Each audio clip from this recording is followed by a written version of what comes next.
আসসালামু আলাইকুম dear friends, A bag of job চ্যানেলে আপনাদের স্বাগতম।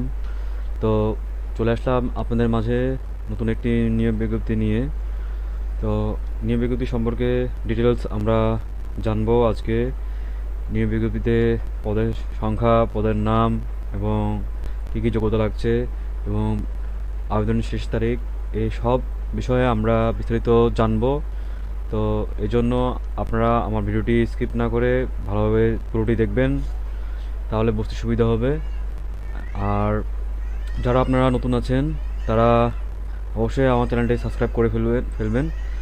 তো এতে আপনারা আপডেট যে নিউজগুলো, সার্কুলারগুলো আপনারা এসব পেয়ে যাবেন ইনশাল্লাহ। তো আমি আর কথা বাড়াচ্ছি না, তো চলুন আমরা দেখে আসি আজকে নিয়োগ বিজ্ঞপ্তিটি।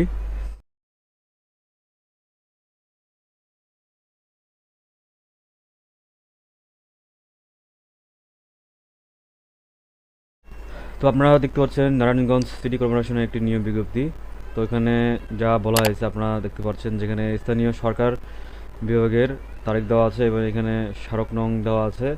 প্রাপ্ত ছাড়পত্র অনুযায়ী নারায়ণগঞ্জ সিটি কর্পোরেশনের কর্মচারী চাকরি বিধিমালা 2020 অনুসারে নারায়ণগঞ্জ সিটি কর্পোরেশনের সাংগঠনিক কাঠামোভুক্ত নিম্নে বর্ণিত শূন্য পদে 2015 সালের জাতীয় বেতন স্কেল প্রদত্ত বেতন ভাতায় সরাসরি নিয়োগের জন্য পদের পাশে বর্ণিত শিক্ষাগত যোগ্যতা, বয়স এবং অভিজ্ঞতা অনুযায়ী বাংলাদেশের প্রকৃত নাগরিকদের নিকট হতে দরখাস্ত আহ্বান করা যাচ্ছে। তো আপনারা দেখতে পাচ্ছেন এখানে কিন্তু বেতন স্কেল আপনার 2015 সালের যে জাতীয় বেতন স্কেল আছে, সেই স্কেলটাই আপনার বেতন প্রদত্ত হবে। এবং দেশের যারা বাংলাদেশের প্রকৃত নাগরিক তারা কিন্তু আপনারা আবেদন করতে পারবেন।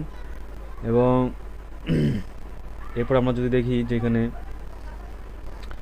দেওয়া আছে পদের নাম এবং পদের সংখ্যা এবং বয়স এবং শিক্ষাগত যোগ্যতা। এখানে কিন্তু বয়স যেটা দেওয়া আছে, বয়স কিন্তু আপনাদের সবগুলোই আপনারা দেখতে পাচ্ছেন, এখানে সবগুলোই কিন্তু একই। তো এখানে আপনারা বয়স যেহেতু দেখছেন সব একই, তো এই জন্য আমি বয়সের কথা বলবো না, কারণ কি ভিডিও তাহলে বড় হয়ে যাবে। তো এখানে আর বয়সের কথা উল্লেখ করা হবে না। আর আপনারা জাস্ট পদের সংখ্যা, পদের নাম এবং যোগ্যতা এটি আমরা দেখব। তো প্রথমে দেওয়া হচ্ছে প্রোগ্রামার। এখানে পদ সংখ্যা আছে একটি, এখানে যোগ্যতা লাগছে যা the computer personnel government and local authorities recruitment rules 2019 অনুযায়ী পূরণের শর্তে। তো এখানে আপনারা দেখলেন যোগ্যতা কি লাগছে। তো এরপরে আপনারা দেখতে পাচ্ছেন যেখানে স্থপতি, এখানে আপনার পদ সংখ্যা আছে একটি, এখানে আপনার যোগ্যতা লাগছে কোনো স্বীকৃত বিশ্ববিদ্যালয় হতে দ্বিতীয় শ্রেণীর ডিগ্রি বা স্নাতক এবং আপনাদের আইএবি এর সদস্য হতে হবে, বাংলাদেশের স্থপতি ইনস্টিটিউটের আইএবি এর সদস্য হতে হবে অবশ্যই। তারপরে আপনাদের দেওয়া আছে সহকারী প্রকৌশলী সিভিল, এখানে পদ সংখ্যা আছে একটি এবং এখানেও আপনার কোনো স্বীকৃত বিষয় হতে প্রকৌশল বিষয়ে দ্বিতীয় শ্রেণী থাকতে হবে সমমানে বা ডিগ্রিতে। এবং ইঞ্জিনিয়ারিং ইনস্টিটিউট বাংলাদেশ আইবি এর সদস্য হতে হবে। এবং এখানে দেওয়া আছে সহকারী প্রকৌশলী বিদ্যুৎ, এখানে আপনার দেওয়া আছে এখানে পদ সংখ্যা একটি, এখানে দেওয়া আছে তড়িৎ কৌশল বিষয়ে স্বীকৃত বিশ্ববিদ্যালয় হতে অনন্ত দ্বিতীয় শ্রেণীতে আপনার স্নাতক থাকতে হবে, ডিগ্রি থাকতে হবে। এবং এখানে আপনাদের সেই একই দেওয়া আছে আই ইউবি এর সদস্য হতে হবে। এবং এখানে দেওয়া আছে সহকারী প্রকৌশলী যান্ত্রিক, এখানে কিন্তু আপনাদের পদ সংখ্যা আছে একটি এবং এখানে আপনার কোনো স্বীকৃত বিশ্ববিদ্যালয় হতে যন্ত্র কৌশল বিষয়ে দ্বিতীয় শ্রেণী থাকতে হবে, স্নাতক ডিগ্রি থাকতে হবে। এবং এখানেও আপনার আইইবিতে সদস্য হতে হবে, আইইবি ইঞ্জিনিয়ারিং ইনস্টিটিউটের। তো এরপরে আমরা দেখতেছি যে এখানে দেওয়া আছে মেডিকেল অফিসার। মেডিকেল অফিসার এখানে পছন্দ আছে 4টি। এখানে আপনার কোনো স্বীকৃত বিষয় হইতে ব্যাচেলর অফ মেডিসিন বা ব্যাচেলর অফ সার্জারি MBBS এর সমান ডিগ্রি থাকতে হবে। এরপরে আইন কর্মকর্তা, এখানে পছন্দ আছে 1টি। এখানে আপনার কোনো স্বীকৃত বিশ্ববিদ্যালয় হতে আইনে 2য় শ্রেণী স্নাতক ডিগ্রি থাকতে হবে এবং আপনার বাংলাদেশ বার কাউন্সিলের সনদ থাকতে হবে। এরপরে সম্পত্তি কর্মকর্তা, এখানে পছন্দ আছে 1টি এবং এখানে আপনার কোনো স্বীকৃত বিশ্ববিদ্যালয় হতে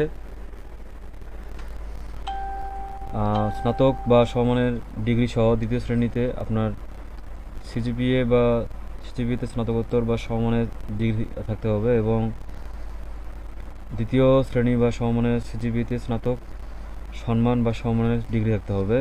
এরপরে উপ সহকারী প্রকৌশলী বিদ্যুৎ, এখানে আপনার পছন্দ 2টি এবং এখানে আপনার কোনো স্বীকৃত ইনস্টিটিউট বা প্রতিষ্ঠান হইতে তড়িৎ কৌশল বিষয়ে 4 বছরের যে আপনার মেয়াদি কোর্স ডিপ্লোমা সেটি থাকতে হবে। এরপরে আপনার দেওয়া আছে গ্রন্থগারিক, এখানে পছন্দ আছে 1টি এবং এখানে আপনার গ্রন্থ বিজ্ঞানে 2য় শ্রেণীর আপনার সমান ডিগ্রি থাকতে হবে। তো এরপরে আমরা দেখব যে ব্যক্তিগত সহকারী পদের নাম দেওয়া আছে এবং এখানে পদের সংখ্যা হচ্ছে 1টি এবং এখানে আপনার 2য় শ্রেণীতে স্নাতকের 2য় শ্রেণী থাকতে হবে এবং এখানে কম্পিউটার ব্যবহার আপনার জানতে হবে। কম্পিউটারের প্রসেসিং, ডাটা এন্ট্রি এবং টাইপিং ইত্যাদি সর্বনিম্ন গতি আপনার টাইপিংয়ে বাংলা প্রতি মিনিটে সর্বনিম্ন 25 এবং ইংরেজি প্রতি মিনিটে 30 সর্বনিম্ন এইসব আপনাদের অভিজ্ঞতা থাকতে হবে। এরপরে ব্রেঞ্চ সহকারী পছন্দ আছে 1টি এবং এখানে আপনাদের স্নাতকে বা ডিগ্রিতে 2য় শ্রেণী থাকতে হবে এবং কম্পিউটারে আপনাদের দক্ষ থাকতে হবে। কম্পিউটারের যে অভিজ্ঞতা আগে চাওয়া আছে ব্যক্তিগত সহকারী পদে সেম এখানে তাই চাওয়া আছে। তো এরপরে আপনারা কম্পিউটার অপারেটর, এখানে আপনাদের 3টি পদ। এখানে আপনাদের দেওয়া আছে যে সরকারি প্রতিষ্ঠানের কম্পিউটার পার্সোনেল নিয়োগ বিধিমালা 2019 অনুযায়ী। এরপরে আইন সহকারী, এখানে আইন সহকারী 1টি এবং এখানে আপনাদের কোনো স্বীকৃত বিশ্ববিদ্যালয় হইতে অনন্য 2য় শ্রেণী বা সমমানের সিজিপিএ স্নাতক বা সমমানের ডিগ্রি এবং কম্পিউটার চালানো দক্ষতা থাকতে হবে এখানেও। এরপরে নিরাপত্তা পরিদর্শক, এখানে আপনাদের কিন্তু পছন্দের 1টি এবং এখানে আপনাদের কিন্তু আনসার বিডিবির যে একটা প্রশিক্ষণের যে সার্টিফিকেট বা সেই অভিজ্ঞতা সেটি থাকতে হবে এবং কোনো স্বীকৃত বিশ্ববিদ্যালয় বা ইনস্টিটিউট বা প্রতিষ্ঠান হইতে bachelor of physical education degree থাকতে হবে এবং সুনাম দেশের অধিকারী হতে হবে। এবং এরপরে আছে আপনার ওয়ার্ড সচিব, এখানে আপনাদের পছন্দ আছে 27টি এবং এখানে আপনাদের কিন্তু স্নাতক বা ডিগ্রিতে 2য় শ্রেণীর থাকতে হবে এবং কম্পিউটার চালানোয় আপনার দক্ষ থাকতে হবে। এরপরে ভান্ডার রক্ষক, এখানে আপনার 2টি পদ সংখ্যা এবং কোনো স্বীকৃত বিশ্ববিদ্যালয় হতে উন্নত 2য় শ্রেণী বা সমমানের সিজিপিতে স্নাতক বা সমমানের ডিগ্রি থাকতে হবে এবং কম্পিউটার চালানোয় দক্ষতা থাকতে হবে। এরপরে ক্যামেরাম্যান যেটি দেওয়া আছে এখানে আপনারা দেখতে পাচ্ছেন পদ সংখ্যা 1টি এবং এখানে আপনাদের কিন্তু সিজিপিতে 2য় শ্রেণী থাকতে হবে এবং এখানে আপনার কোনো স্বীকৃত ইনস্টিটিউট বা প্রতিষ্ঠান হইতে ফটোগ্রাফিতে প্রশিক্ষণ প্রাপ্ত থাকতে হবে। এরপরে আপনার অটোক্যাড অপারেটর, এখানে পদ সংখ্যা 1টি এবং এখানে আপনাদের স্নাতক বা ডিগ্রিতে সিজিপিতে 2য় শ্রেণী থাকতে হবে এবং এখানে কোনো স্বীকৃত ইনস্টিটিউট বা প্রতিষ্ঠান হইতে অটোক্যাড সফটওয়্যার ও প্রশিক্ষণ প্রাপ্ত থাকতে হবে। এরপরে লাইসেন্স ইন্সপেক্টর, এখানে পদ সংখ্যা 3টি এবং এখানেও আপনাদের সিজিপিতে 2য় শ্রেণী থাকতে হবে স্নাতক বা ডিগ্রিতে এবং কম্পিউটার চালানোয় আপনাদের অভিজ্ঞতা থাকতে হবে। এরপরে ক্যাটালগার পাঠাগার, এখানে আপনার পদ সংখ্যা আছে 2টি এবং এখানে আপনারা দেখতে পাচ্ছেন এখানেও স্নাতক বা ডিগ্রিতে সিজিপিতে 2য় শ্রেণী থাকতে হবে এবং কোনো স্বীকৃত বিশ্ববিদ্যালয় বা ইনস্টিটিউট বা প্রতিষ্ঠান হইতে গ্রন্থাগার বিজ্ঞানের ডিপ্লোমা থাকতে হবে। এরপরে কসাইখানা পরিদর্শক, এখানে পদ সংখ্যা আছে 1টি এবং এখানে আপনাদের কোনো স্বীকৃত বিশ্ববিদ্যালয় হইতে জীব বিজ্ঞান সহ সিজিপিএতে আপনার দ্বিতীয় শ্রেণী থাকতে হবে এবং এখানে আপনাদের কিন্তু মাধ্যমিক যে সার্টিফিকেট এটা কিন্তু বিজ্ঞান বিভাগে থাকতে হবে। আবার আপনাদের এখানে কিন্তু ভেটেরিনারি যে ভেটেরিনারি ট্রেনিং ইনস্টিটিউট হইতে সংশ্লিষ্ট বিষয়ে প্রশিক্ষণপ্রাপ্ত থাকতে হবে।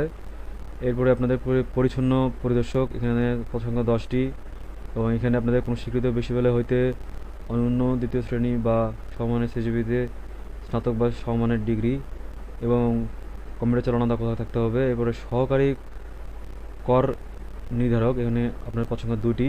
তো এখানে আপনাদের সেই সমমান বা ডিগ্রিতে সিজিপিতে দ্বিতীয় শ্রেণী থাকতে হবে এবং কম্পিউটার চালানোয় দক্ষতা থাকতে হবে। এরপরে আমরা দেখি আসছি এখানে সহকারী কর আদায়কারী। এখানে আপনাদের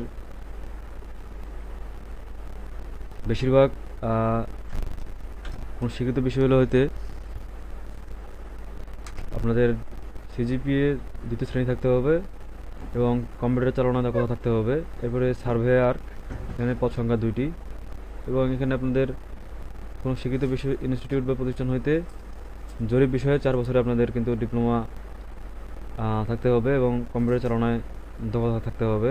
এরপরে রাজস্ব আদায় সহকারী এর পদ সংখ্যা 2টি। এখানে আপনাদের কোনো স্বীকৃত বোর্ড হইতে আপনার উচ্চ মাধ্যমিক সার্টিফিকেট থাকতে হবে। এরপরে রেকর্ড কিপার পদ সংখ্যা 1টি এবং এখানে আপনার মাধ্যমিক সার্টিফিকেট থাকতে হবে এবং কম্পিউটার চালানোর দক্ষতা থাকতে হবে। এরপরে রেজিস্ট্রেশন সহকারী এখানে পদ সংখ্যা 3টি এবং এখানেও আপনাদের মাধ্যমিক সার্টিফিকেট থাকতে হবে এবং কম্পিউটার চালানোর দক্ষতা থাকতে হবে। এরপরে আপনাদের এখানে দেওয়া আছে কমিউনিটি কর্মী এখানে পদ সংখ্যা 6টি এবং এখানেও মাধ্যমিক সার্টিফিকেট থাকতে হবে এবং কম্পিউটার চালানোয় দক্ষতা থাকতে হবে। এবং কম্পিউটার চালানোয় কী কী দক্ষতা থাকতে হবে সেখানে কিন্তু দেওয়া আছে যে আপনাদের ওয়ার্ড প্রসেসিং, ডাটা এন্ট্রি বা টাইপিং ইত্যাদি সর্বনিম্ন গতি এখানে দেওয়া আছে। এখানে আপনি দেখতে পাচ্ছেন যে বাংলা প্রতি মিনিটে সর্বনিম্ন 25 শব্দ এবং ইংরেজি প্রতি মিনিটে সর্বনিম্ন 30 শব্দ থাকতে হবে। এরপরে অফিস সহকারী কাম কম্পিউটার মুদ্রাক্ষরিক এখানে কিন্তু দেওয়া আছে পদ সংখ্যা 5টি এবং এখানেও মাধ্যমিক সার্টিফিকেট এইচএসসি যে সার্টিফিকেটটা সেটা লাগবে এবং আপনাদের এখানেও কম্পিউটার চালানোর দক্ষতা থাকতে হবে। বাতি পরিদর্শক এখানে আপনার 3টি পদ সংখ্যা এবং এখানে আপনাদের মাধ্যমিক সার্টিফিকেট থাকতে হবে এবং কোনো স্বীকৃত ইনস্টিটিউট বা প্রতিষ্ঠান হইতে অটো ইলেকট্রিক্যাল কোর্সে উত্তীর্ণ হতে হবে। এবারে মশক নিধক সুপারভাইজার এখানে পদ সংখ্যা 3টি। এখানে কিন্তু আপনাদের মাধ্যমিকের যে সার্টিফিকেট সেটি থাকতে হবে এবং মোট পদ সংখ্যা আপনারা দেখতে পাচ্ছেন এখানে কিন্তু 101টি। তো এই হলো আপনার পদ পদ পদ এবং পদের যোগ্যতা এবং পদ সংখ্যা দেখে নিলেন আপনারা। এবং এখানে আপনার দেখতে পাচ্ছেন যে যারা সাধারণ তারা কিন্তু 18 থেকে 30 বছর এই বয়সের মধ্যে আপনারা আবেদন করতে পারবেন এবং যারা মুক্তিযোদ্ধা তারা কিন্তু 32 পর্যন্ত সর্বোচ্চ বয়স। এরপরে আপনারা অনলাইনে আপনারা কিন্তু এখানে দেখতে পাচ্ছেন যে এখানে অনলাইনে যে আবেদন ফর্ম করতে হবে পূরণ, এই কিন্তু অনলাইনে যে অ্যাড্রেস দেওয়া আছে ncc.teletalk.com.bd এখানে কিন্তু আপনারা গেলে আপনারা কিন্তু আবেদন ফর্ম পাবেন। তো আবেদন ফর্ম কীভাবে পূরণ করতে হয় সেটা নিয়ে বিস্তারিত ভিডিও আমার ইউটিউব চ্যানেলে পাবেন। তো এখানে আপনাদের আবেদন শুরু কিন্তু 17 এপ্রিল থেকে শুরু এবং আপনার শেষ হচ্ছে 12 মে 2022 কিন্তু শেষ। এর মধ্যে কিন্তু আপনাদেরকে আবেদন করতে হবে এবং আবেদন ফি যেটি আপনারা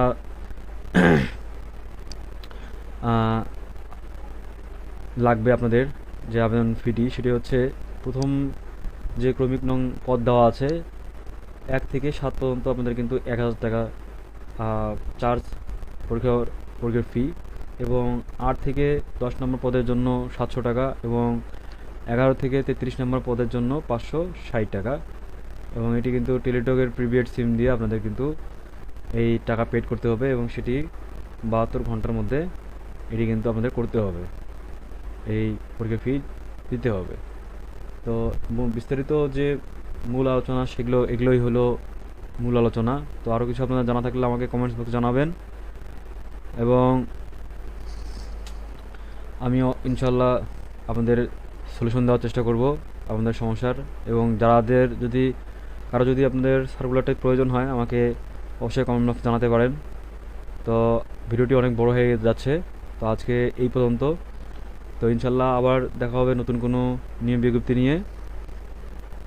ততদিন পর্যন্ত আমার চ্যানেলের সাথে থাকবেন, আমার জন্য দোয়া করবেন। আজকে এই পর্যন্ত। আসসালামু আলাইকুম।